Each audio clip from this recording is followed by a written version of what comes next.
Потрошувачката на кислород во Штипската болница е енормно голема, а дневно се трошат и над 1 тон.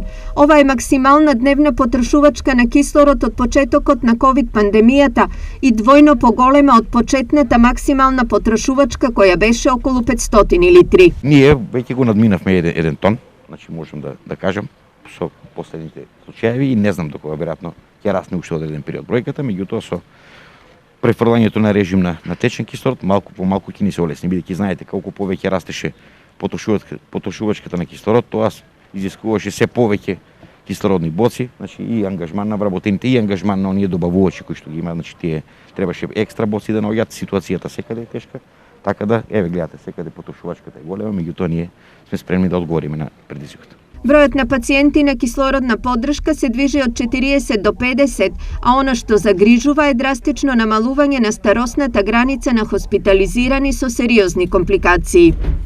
Имаме, меѓутоа тие се во малцинство за среќа, имаме и помлади пациенти. Да, меѓутоа генерално е во она возрастна група од 60 до 75 години, таму е грото од пациентите кои што се примили. Во моментов вкупно на болничко лекување се 91 пациент, од нив 40 се во модуларната и 51 на инфективното одделение. 40 пациенти се на кислородна поддршка, а 2 лица од Штип на возраст од 67 и 69 години починаа како последица на корона инфекцијата. Единствен начин ситуацијата да се држи под контрола е имунизација на населението. Во оваа насока министерот Венко Филипче најави нови 200.000 кинески вакцини и масовна имунизација во неколку вакцинални пунктови. Станува збор за градовите Куманово, Штип, Кавадарци, Битол, Охрид и Тетово.